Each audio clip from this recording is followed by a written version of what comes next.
Hello everyone, my name is Raman Campbell, and today I will be covering the performance appraisal for OBGYN medical assistants and how to conduct this appraisal using a form I created for this position. So, this appraisal form, it was created to evaluate employee performance, and it was also created to be used as a developmental tool, and that is based on the ratings that were provided by the rater. The form highlights some of the critical criteria for performing as a competent medical assistant, and this form will be completed by the supervisor. It is extremely important for raters to remember that the accuracy and care used to complete this form will reflect its value to the rater, the employee, and the organization. So, to all my raters, please remember this when you are completing this form. So, what are the supervisors going to rate? Supervisors were chosen to complete this appraisal because they tend to work closely with their subordinates and they both sometimes complete the same task. Hence, they have the experience and they also know what they need to look for when rating an employee.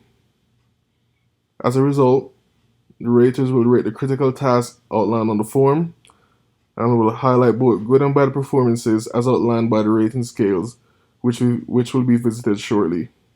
The behaviors evaluated will ensure that the medical assistant is performing as expected.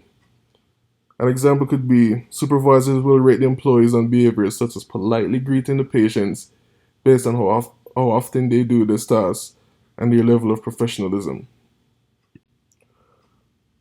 For this appraisal form, the raters will be completing two behavioral observation scales, which will both be followed by an additional comment section, and they will also complete one behavioral anchored rating scale, which will also be followed by an additional comment section.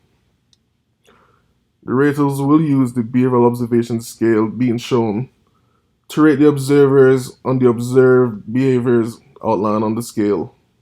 Before I go any further, it is important for all raters to know that the scale being shown and the other scales that will follow are the ones that will be used on the appraisal form. The behavioral observation scale will be used to rate specific behaviors upon initially greeting the patient, and they will also rate the employee's knowledge of their work. Raters will rate the observed behavior and use the form as a guide to record employee performance on a scale ranging from unsatisfactory to excellent, based on the observed task being completed, the frequency of completion, and the level of professionalism, which includes their attitude and their conduct. As mentioned earlier, each scale will be followed by an additional comment section. The additional comment section can provide more specific reasons as to why the rater gave the rating that was given. And this can be extremely helpful, particularly if the rating was negative. Employees tend to want to know the reason behind negative ratings, so raters should consider this when completing the appraisal forms and provide the additional comments as accurately as possible. So this will be the exact behavioral anchored rating scale that will be completed by the raters, and they will use this scale to ensure that they are measuring the employees' decision making abilities as well as their safety habits.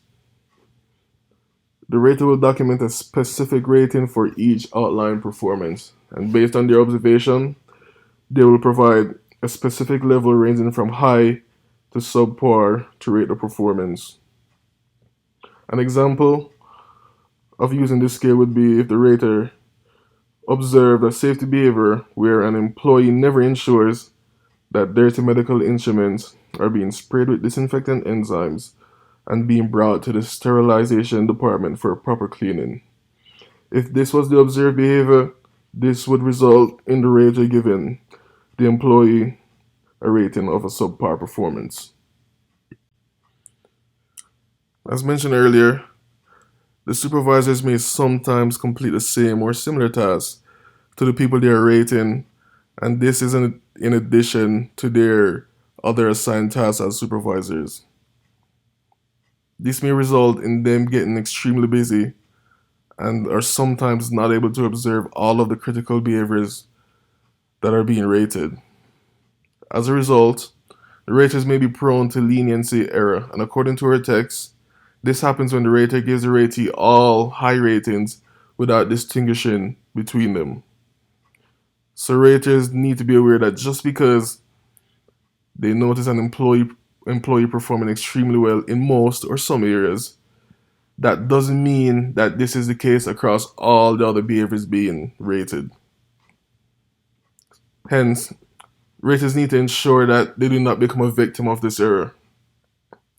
A way to lessen the effects of this error is by conducting rater error training, and this is basically exposing the rater to this and other forms of rater error, and this is done to ensure that they're familiar with them in hopes that they will avoid making the error when completing the form. Again, raters, you must ensure that the form is completed with accuracy and care for it to be valuable to anyone. And finally, it is extremely important that the employee accept the feedback that has been given to them.